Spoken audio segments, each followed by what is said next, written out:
ഇന്ന് നമ്മൾ നോക്കുന്നത് ബയോളജിയിലെ മനുഷ്യ ശരീരം എന്ന ടോപ്പിക്കിൽ വരുന്ന കോശം എന്ന പാർട്ടിലെ കുറച്ച് പോയിന്റ്സാണ്.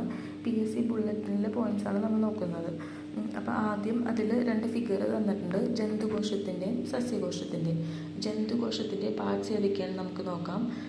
ആദ്യം ജന്തുകോശത്തിൽ ന്യൂക്ലിയസ് ഉണ്ട്. ന്യൂക്ലിയസിൻ്റെ ഉള്ളിലുള്ള പാർട്സാണ് nucleolus, nuclear pore, nucleoplasm, nuclear envelope. ന്യൂക്ലിയസിൻ്റെ ഏറ്റവും നടുവിലുള്ള ഭാഗമാണ് ന്യൂക്ലിയോളസ്. അതിന് ചുറ്റുമുള്ളത് ന്യൂക്ലിയോപ്ലാസം, പിന്നെ ന്യൂക്ലിയർ എൻവലപ്പ് ഉണ്ട്, പിന്നെ അതിന് ചുറ്റും ന്യൂക്ലിയർ പോർ ഉണ്ട്. പിന്നെ endoplasmic reticulum, 2 type endoplasmic reticulum ഉണ്ട്. Smooth endoplasmic reticulum, rough endoplasmic reticulum, അല്ലെങ്കിൽ അന്തർദ്രവ്യ ജാലിക. പിന്നെ ഉള്ളത് cell membrane, ribosome, lysosome, mitochondria, cytoplasm, secretory vesicles, Golgi apparatus, peroxisome, പിന്നെ സെൻട്രോസോമും സെൻട്രിയോളും. ഇനി സസ്യകോശത്തിൽ എന്തൊക്കെയാണുള്ളതെന്ന് വെച്ചാൽ, ജന്തുകോശത്തിലുള്ള പോലെ തന്നെ ന്യൂക്ലിയസ് ഉണ്ട്. ന്യൂക്ലിയസിൻ്റെ അകത്ത് nucleolus, nucleoplasm, nuclear envelope, nuclear pore, പിന്നെ സെൽ മെമ്പറൈൻ ഉണ്ട്. അതുപോലെ തന്നെ സെൽ വോളും ഉണ്ട്. ജന്തുകോശത്തിൽ സെൽ വോളില്ല, സസ്യകോശത്തിൽ സെൽ വോളുണ്ട്. പിന്നെ ജന്തുകോശത്തിലുള്ളതുപോലെ തന്നെ Golgi apparatus, vesicle, peroxisome, lysosome, mitochondria, cytoplasm, rough endoplasmic reticulum, smooth endoplasmic reticulum ഉണ്ട്. പിന്നെ റൈബോസോംസ്. പിന്നെ ജന്തുകോശത്തിൽ ഇല്ലാത്തത് വാക്യൂള്. അപ്പോൾ ജന്തുകോശത്തിലുള്ളതും ഇല്ലാത്തതുമായ 3 പാർട്സാണ് സെൻട്രോസോം, സെൻട്രിയോള്, സീലിയം. ഓക്കെ, ജന്തുകോശത്തിൽ മാത്രം കാണപ്പെടുന്നതാണ് സെൻട്രോസോം, സെൻട്രിയോള്, സീലിയം. സസ്യകോശത്തിൽ മാത്രം കാണപ്പെടുന്ന പാർട്സാണ് ക്ലോറോപ്ലാസ്റ്റ്, പ്ലാസ്മോഡെസ്മ, വാക്യൂള്. സസ്യകോശത്തിൽ മാത്രം കാണപ്പെടുന്നത് ക്ലോറോപ്ലാസ്റ്റ്, പ്ലാസ്മോഡെസ്മ, വാക്യൂള്. ഇനി നമുക്ക് ഇതിലത്തെ കുറച്ച് പോയിന്റ്സ് നോക്കാം. ജീവികളുടെ ഘടനാപരവും ജീവധർമ്മപരവുമായ അടിസ്ഥാന നിർമ്മാണ ഘടകമാണ് കോശങ്ങൾ. ജീവികളുടെ ഘടനാപരവും ജീവധർമ്മപരവുമായ അടിസ്ഥാന നിർമ്മാണ ഘടകമാണ് കോശം. സെൽ എന്ന വാക്കിൻ്റെ അർത്ഥം അറ എന്നാണ്. കോശങ്ങളാണ് സെല്ല്. സെൽ എന്ന വാക്കിൻ്റെ അർത്ഥം അറ. കോശങ്ങളെക്കുറിച്ചുള്ള പഠനം സൈറ്റോളജി. സൈറ്റോളജിയുടെ പിതാവ് എന്നറിയപ്പെടുന്നത് റോബർട്ട് ഹുക്കാണ്. റോബർട്ട് ഹുക്കാണ് ആദ്യമായിട്ട് കോശം കണ്ടെത്തിയത്. അപ്പോൾ അദ്ദേഹത്തെയാണ് കോശശാസ്ത്രത്തിൻ്റെ പിതാവായിട്ട് കണക്കാക്കുന്നത്. റോബർട്ട് ഹുക്ക് 1665 റോബർട്ട് ഹുക്ക് ആദ്യമായി കോശം കണ്ടെത്തിയത്. റോബർട്ട് ഹുക്ക് എഴുതിയ കോശങ്ങളെക്കുറിച്ച് പ്രതിപാദിക്കുന്ന പുസ്തകമാണ് മൈക്രോഗ്രാഫിയ. അപ്പോൾ റോബർട്ട് ഹുക്കിൻ്റെ പുസ്തകമാണ് മൈക്രോഗ്രാഫിയ. അതിൽ കോശങ്ങളെക്കുറിച്ചാണ് പ്രതിപാദിക്കുന്നത്. അത് എഴുതിയത് 1665. അപ്പോൾ മൈക്രോഗ്രാഫിയ എഴുതിയത് ആരാണ്? റോബർട്ട് ഹുക്കാണ്. അതിലെന്തിനെക്കുറിച്ചാണ് പ്രതിപാദിക്കുന്നത്? കോശങ്ങളെക്കുറിച്ച്. സൈറ്റോളജിയുടെ പിതാവും റോബർട്ട് ഹുക്കാണ് ആദ്യമായി കോശം കണ്ടെത്തിയത്. ആദ്യമായി ജീവനുള്ള കോശങ്ങളെ കണ്ടെത്തിയ ശാസ്ത്രജ്ഞനാണ് ആന്റൺ വാൻ ലീവൻഹുക്ക്. ആദ്യമായി കോശങ്ങളെ കണ്ടുപിടിച്ച ശാസ്ത്രജ്ഞൻ റോബർട്ട് ഹുക്കും ജീവനുള്ള കോശങ്ങളെ കണ്ടുപിടിച്ചത് ആന്റൺ വാൻ ലീവൻഹുക്ക്. കോശത്തിനുള്ളിലെ മർമ്മം കണ്ടുപിടിച്ച ശാസ്ത്രജ്ഞൻ റോബർട്ട് ബ്രൗൺ. അപ്പോൾ മർമ്മം എന്ന് വെച്ചാൽ ന്യൂക്ലിയസ് കണ്ടുപിടിച്ചത് റോബർട്ട് ബ്രൗൺ ആണ് 1831. കോശം കണ്ടുപിടിച്ച ആളുടെ പേര് റോബർട്ട് ഹുക്കാണ്. കോശത്തിലെ ന്യൂക്ലിയസ് അല്ലെങ്കിൽ മർമ്മം കണ്ടുപിടിച്ചത് റോബർട്ട് ബ്രൗൺ ആണ് 1831. ജീവനുള്ള കോശങ്ങളെ കണ്ടുപിടിച്ച ആളാണ് ആന്റൺ വാൻ ലീവൻഹുക്ക്. സസ്യശരീരം കോശനിർമ്മിതമാണെന്ന് കണ്ടെത്തിയ ശാസ്ത്രജ്ഞനാണ് MJ സ്ലീഡൻ 1838.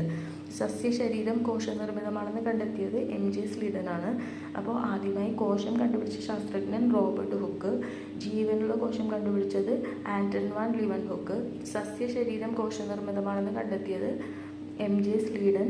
കോശത്തിലെ ന്യൂക്ലിയസ് അല്ലെങ്കിൽ മർമ്മം കണ്ടുപിടിച്ചത് റോബർട്ട് ബ്രൗൺ. അടുത്തത് ജന്തുകോശം കണ്ടെത്തിയ ശാസ്ത്രജ്ഞന്റെ പേരാണ് തിയോഡർ ഷ്വാൻ. ജന്തുകോശം കണ്ടെത്തിയ ശാസ്ത്രജ്ഞനാണ് തിയോഡർ ഷ്വാൻ. 1839 തിയോഡർ ഷ്വാൻ ജന്തുകോശം കണ്ടെത്തിയത്. അപ്പോൾ കോശത്തെക്കുറിച്ചുള്ള ബേസിക് ഫാക്ട്സാണ് നമ്മളിപ്പോൾ പഠിച്ചത്. ഒന്നുകൂടി നോക്കാം. കോശശാസ്ത്രത്തിൻ്റെ പിതാവ് അല്ലെങ്കിൽ സൈറ്റോളജിയുടെ പിതാവാണ് റോബർട്ട് ഹുക്ക്. റോബർട്ട് ഹുക്കിനെ സൈറ്റോളജിയുടെ പിതാവായിട്ട് കണക്കാക്കുന്നത് എന്തുകൊണ്ടാണ്? റോബർട്ട് ഹുക്കാണ് ആദ്യമായിട്ട് കോശം കണ്ടെത്തിയത് 1665. ജീവനുള്ള കോശം കണ്ടെത്തിയ ശാസ്ത്രജ്ഞനാണ് ആന്റൺ വാൻ ലിവൻഹുക്ക്. ആന്റൺ വാൻ ലിവൻഹുക്കാണ് ജീവനുള്ള കോശങ്ങളെ കണ്ടെത്തിയത്. പിന്നെ റോബർട്ട് ഹുക്കിൻ്റെ കോശങ്ങളെക്കുറിച്ച് പ്രതിപാദിക്കുന്ന പുസ്തകമാണ് മൈക്രോഗ്രാഫിയ. കോശത്തിനുള്ളിലെ ന്യൂക്ലിയസ് കണ്ടുപിടിച്ച ശാസ്ത്രജ്ഞൻ റോബർട്ട് ബ്രൗൺ ആണ്. റോബർട്ട് ബ്രൗൺ 1831 കോശമർമ്മം കണ്ടുപിടിച്ചത്. സസ്യശരീരം കോശനിർമ്മിതമാണെന്ന് കണ്ടെത്തിയ ശാസ്ത്രജ്ഞനാണ് MJ സ്ലീഡൻ 1838. തൊട്ടടുത്ത വർഷം തിയോഡർ ഷ്വാൻ ജന്തുകോശം കണ്ടെത്തിയ ശാസ്ത്രജ്ഞനാണ് തിയോഡർ ഷ്വാൻ 1839. അടുത്തത് കോശ സിദ്ധാന്തം ആവിഷ്കരിച്ചത് MJ സ്ലീഡനും തിയോഡർ ഷ്വാനും കൂടിയാണ് 1855.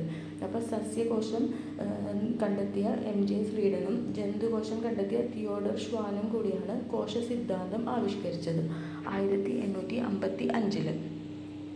അടുത്തത് കോശ സിദ്ധാന്തം പുനരാവിഷ്കരിച്ചത് റുഡോൾഫ് വിർഷോ 1858. കോശ സിദ്ധാന്തം ആവിഷ്കരിച്ചത് ആരൊക്കെയാണ്? MJ സ്ലീഡനും തിയോഡർ ഷ്വാനും. അത് പുനരാവിഷ്കരിച്ച ശാസ്ത്രജ്ഞനാണ് റുഡോൾഫ് വിർഷോ. 1858 റുഡോൾഫ് വിർഷോ കോശ സിദ്ധാന്തം പുനരാവിഷ്കരിച്ചത്. റുഡോൾഫ് വിർഷോ പറഞ്ഞത് എന്താണെന്ന് വെച്ചാൽ, നിലവിലുള്ള കോശങ്ങളിൽ നിന്നുമാണ് പുതിയ കോശങ്ങൾ ഉണ്ടാകുന്നത് എന്ന് പറഞ്ഞത് റുഡോൾഫ് വിർഷോ ആണ്. നിലവിലുള്ള കോശങ്ങളിൽ നിന്നുമാണ് പുതിയ കോശങ്ങൾ ഉണ്ടാകുന്നത് പറഞ്ഞ ശാസ്ത്രജ്ഞനാണ് റുഡോൾഫ് വിർഷോ. ഇനി ഒറ്റ കോശം മാത്രമുള്ള ജീവികളെ പറയുന്ന പേരാണ് ഏകകോശ ജീവികൾ. രണ്ടോ അതിലധികമോ കോശങ്ങളുള്ള ജീവികളാണ് ബഹുകോശ ജീവികൾ. അപ്പോൾ ഒറ്റ കോശം മാത്രമുള്ള ജീവികൾ ഏകകോശ ജീവികളും രണ്ടോ അതിലധികമോ കോശങ്ങളുള്ള ജീവികളാണ് ബഹുകോശ ജീവികൾ. വ്യക്തമായ മർമ്മമില്ലാത്ത കോശമുള്ള ജീവികളാണ് പ്രോക്യാരിയോട്ടുകൾ. അതായത് വ്യക്തമായ ന്യൂക്ലിയസ് ഇല്ലാത്ത ജീവികളാണ് പ്രോക്യാരിയോട്ടുകൾ. പ്രോക്യാരിയോട്ടിന് ഒരു ഉദാഹരണമാണ് ബാക്ടീരിയ. പ്രോക്യാരിയോട്ടിക് കിങ്ഡം എന്നറിയപ്പെടുന്നത് കിങ്ഡം മൊണീറയാണ്. Kingdom Monera. അപ്പോൾ പ്രോക്യാരിയോട്ടിക് എന്ന് വെച്ചാൽ വ്യക്തമായ മർമ്മമില്ലാത്ത കോശമുള്ള ജീവികളാണ് പ്രോക്യാരിയോട്ടുകൾ. എക്സാമ്പിൾ ബാക്ടീരിയയാണ്. ഇനി വ്യക്തമായ മർമ്മമുള്ള കോശമുള്ള ജീവികളെ നമ്മൾ പറയുന്നത് യൂക്യാരിയോട്ടുകൾ എന്നാണ്. വ്യക്തമായ മർമ്മമുള്ള കോശമുള്ള ജീവികളാണ് യൂക്യാരിയോട്ടുകൾ. വ്യക്തമായ മർമ്മമില്ലാത്ത കോശമുള്ള ജീവികളാണ് പ്രോക്യാരിയോട്ടുകൾ. പ്രോക്യാരിയോട്ടുകൾക്ക് ഉദാഹരണമാണ് ബാക്ടീരിയ. അടുത്തത് കോശത്തെ ആവരണം ചെയ്തിരിക്കുന്ന അർദ്ധധാര്യസ്തരമാണ് കോശസ്തരം. കോശസ്തരത്തിൻ്റെ മറ്റൊരു പേരാണ് പ്ലാസ്മാസ്തരം. അപ്പോൾ കോശസ്തരവും പ്ലാസ്മാസ്തരവും സെയിം ആണ്. കോശത്തെ ആവരണം ചെയ്തിരിക്കുന്ന അർദ്ധധാര്യസ്തരത്തെ കോശസ്തരം എന്ന് പറയും, അല്ലെങ്കിൽ പ്ലാസ്മാസ്തരം എന്ന് പറയും. കോശസ്തരം നിർമ്മിച്ചിരിക്കുന്നത് കൊഴുപ്പും മാംസ്യവും കൊണ്ടാണ്, ഫാറ്റ് ആൻഡ് പ്രോട്ടീൻ. കോശസ്തരം നിർമ്മിച്ചിരിക്കുന്നത് കൊഴുപ്പും മാംസ്യവും കൊണ്ടാണ്.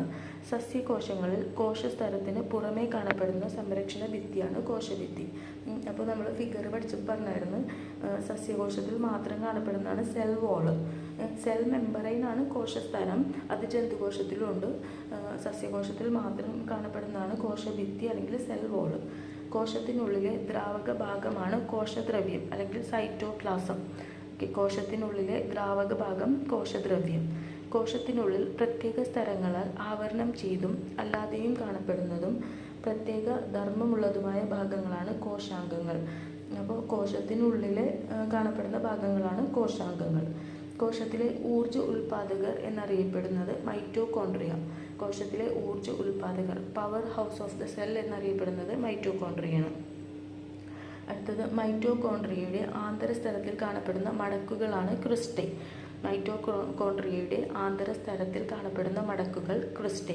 മൈറ്റോകോൺട്രിയ ഉൽപ്പാദിപ്പിക്കുന്ന ഊർജ്ജ യൂണിറ്റാണ് ATP, അഡിനോസിൻ ട്രൈഫോസ്ഫേറ്റ്.